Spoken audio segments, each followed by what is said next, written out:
Dial village organization post card ఉద్యమం ఒకటి చేపట్టడం జరిగింది. ఏదైతే విలేజెస్లో ఉన్న ప్రభుత్వ పాఠశాల అభివృద్ధికై వాళ్ళు ఈ ఉద్యమాన్ని చేపట్టారు. మనతో ఆ ఉద్యమం ఎవరైతే చేస్తున్నారో ఆ పర్సన్ ఉన్న సార్ పేరు రవిప్రకాష్ రెడ్డి సార్. ఎట్లా ఈ ఉద్యమం చేపట్టడానికి కారణం ఏంటి, ఎప్పుడు స్టార్ట్ చేశారేంటి? నమస్తే మైక్ టీవీ ప్రేక్షకులందరికీ. నా పేరు రవిప్రకాష్. నేను ఉస్మానియా యూనివర్సిటీలో ఎంఎస్సి పిహెచ్డి కెమిస్ట్రీలో చేసి 1992లో అమెరికా వెళ్ళడం జరిగింది. అక్కడ నుంచి 34 సంవత్సరాలుగా నేను అక్కడే ఉన్నాను. అయితే నేను ఎప్పుడు కూడా నా మాతృభూమితో కానీ మా ఊరితో కానీ సంబంధాలు వదులుకోలేదు. నేను కూడా గ్రామీణ ప్రాంతంలో మన ప్రభుత్వ పాఠశాలలో చదువుకున్నా కాబట్టి ప్రతి క్షణము వాటి యొక్క పరిస్థితులు ఏంటి అని తెలుసుకుంటూ ఉన్నా కాబట్టి నిజంగా పరిస్థితులు అప్పటికిప్పటికి మెరుగుపడాలి 80 ఏళ్ళ స్వాతంత్రం తర్వాత. కానీ ఇంకా క్షీణించిపోతున్నాయి. ప్రభుత్వం బడుల నుంచి చాలామంది ప్రైవేట్ వైపుకు మనం పంపిస్తున్నాము కనుక ఖచ్చితంగా ఇలాంటిది చేయాలనే ఉద్దేశంతో ఒక సంవత్సరంన్నర క్రితం మేము సీఎం రేవంత్ రెడ్డి గారికి 20,000 పోస్ట్ కార్డ్స్ పంపించడం జరిగింది. వారి దురదృష్టవశాత్తు వారి నుంచి ఏమీ స్పందన రాలేదు. సో మళ్ళీ ఒకసారి ప్రయత్నం చేయాలి, కాకపోతే ఈసారి జ్యుడిషియరీతో మనము రిక్వెస్ట్ చేయాలనే ఉద్దేశంతోన 20,000 పోస్ట్ కార్డ్స్ క్యాంపెయిన్ చేయడం జరిగింది. మా కోఆర్డినేటర్స్ లేదా మిగతా సంస్థలు మాతో పనిచేస్తున్న ఎవరైతే ఎడ్యుకేషన్లో ఉన్నారో ఎంవి ఫౌండేషన్ వాళ్ళు, వందే మాతరం ఫౌండేషన్ వాళ్ళు, వీళ్ళందరూ కూడా వాళ్ళ ఏదైతే ఫీల్డ్ ఏరియా ఉందో అక్కడ ఉన్న స్కూళ్ళలో ఇవి పోస్ట్ కార్డ్స్ రాయించడం జరిగింది. నిజంగా మా దగ్గర కొన్ని ఫొటోస్ వీడియోస్ కూడా ఉన్నాయి. ఎలాంటి ఫొటోస్ వచ్చాయి, ఎలాంటి వీడియోస్ వచ్చాయి స్కూల్ నుంచి? అంటే వాళ్ళు రాస్తున్నప్పటివి లేదా వాళ్ళు పోస్ట్ డబ్బాలో వేస్తున్నప్పటివి, వాళ్ళు మాట్లాడిన వీడియోలు, వాళ్ళ ఊళ్ళో వాళ్ళ స్కూల్లో ఉన్న సమస్యల గురించి వాళ్ళు చెప్తున్నది, ఈ విధమైన వీడియోలు మా కోఆర్డినేటర్స్ ఆ కార్యక్రమం జరుగుతుంది. ప్రభుత్వ పాఠశాలలో ఎక్కువ ఎలాంటి సమస్యలు తీసుకొచ్చారు మీ ముందుకు?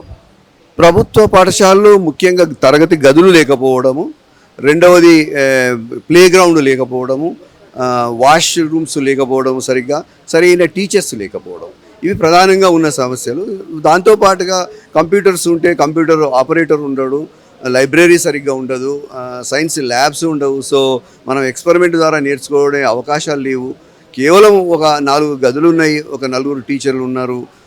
అంతకుమించి పెద్ద ఎత్తున అక్కడ ఏ రకమైన ఒక వినూత్నంగా విద్య నేర్చుకునే అవకాశాలు మన జనరేషన్ కోల్పోతున్నది. 80 సంవత్సరాల స్వాతంత్ర భారతదేశంలో ఇప్పటికీ ప్రభుత్వ పాఠశాల తరగతులు లేవు, టాయిలెట్స్ ఎలా చూడాలి సార్? ప్రభుత్వాలు ఎలా పనిచేస్తున్నాయి? నిజంగా చాలా దురదృష్టకరమైన విషయము. ఎందుకంటే మనం ప్రతిరోజు న్యూస్ పేపర్లో చూస్తాము, 1,00,000 ఇండ్లు కట్టిస్తాము లేదా ఇన్ని వేల కోట్ల బడ్జెట్ దీనికి దానికి కేటాయిస్తున్నామని. మరి విద్య అనేది చాలా ప్రాథమికమైన విషయం. ఒకవేళ ఒక వ్యక్తికి మంచి విద్య వస్తే వానంతటి వాడే అన్ని ఒక ఇల్లు సంపాదించుకోగలుగుతాడు.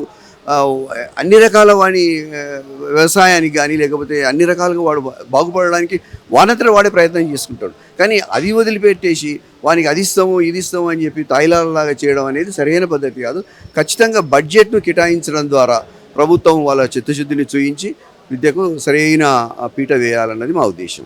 బడ్జెట్ కేటాయించే మధ్యకాలంలో సరిపోలేదని చాలామంది విద్యా హక్కుల చట్టాలు కావచ్చు చాలామంది మాట్లాడడం జరిగింది. చాలా స్కూల్స్ మూసేస్తామని ఒక వార్త కూడా వచ్చింది. ఈ మూసేస్తే ఈ పేద విద్యార్థులు కావచ్చు, మిడిల్ క్లాస్ విద్యార్థులు కావచ్చు, వాళ్ళ పరిస్థితి ఏంటి?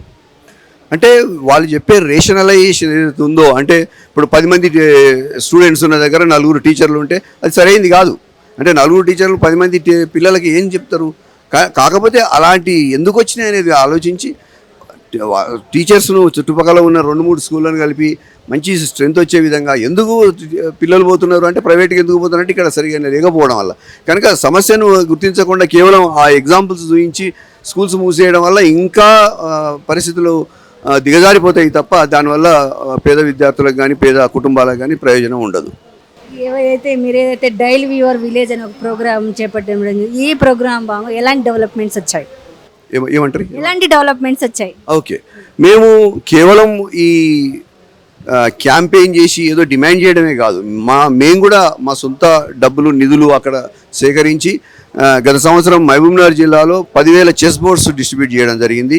ఇంకోటి మీకు ఇంతకుముందే చూపించాను, కలాం డైరీ అని ఒక డైరీని మేము విద్యార్థులకు ఒక 50 స్కూళ్ళల్లో విద్యార్థులకు 6వ తరగతి నుంచి 10వ తరగతి వరకు కనుక ఆ విద్యార్థి ఆ డైరీని కనుక రాస్తే ఖచ్చితంగా వాడు వ్యక్తిత్వం మారుతుందనే ఒక సదుద్దేశంతో ఒక పైలట్ ప్రాజెక్ట్ తీసుకొని కూడా పనిచేస్తున్నాం. ఇంకోటి విద్యావారధి అంటే అమెరికాలో ఉన్న ఒక విద్యార్థి ఇక్కడ గ్రామాల్లో ఉన్న విద్యార్థులతో వారానికి 1 గంట సేపు మాట్లాడడం అనేది ఒక అద్భుతమైన కార్యక్రమం జూమ్ ద్వారా.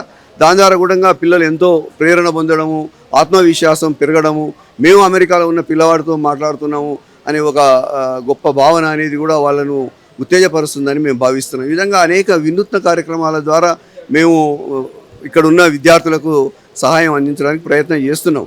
కానీ మేము చేసే ప్రయత్నం అనేది చాలా చిన్నది అవుతుంది.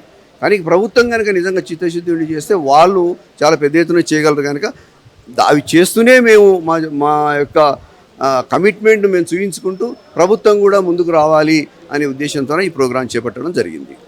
ఈ మధ్య విలేజెస్లో కూడా ఎవరైతే ఉన్నారు పిల్లలు ప్రైవేట్ స్కూల్ వైపు మొగ్గు చూపుతూ ఉన్నారు. అసలు కారణాలు ఏమేంటి? అంటే ఇప్పుడు ఒకప్పుడు తల్లిదండ్రులకు అవగాహన ఉండేది కాదు విద్య అంటే. ఇప్పుడు తల్లిదండ్రులకు అవగాహన వచ్చింది, మా పిల్లవాడిని ఎట్లయినా సరే మంచిగా చదివించి వాడు పైసాకి తీసుకుపోవాలని.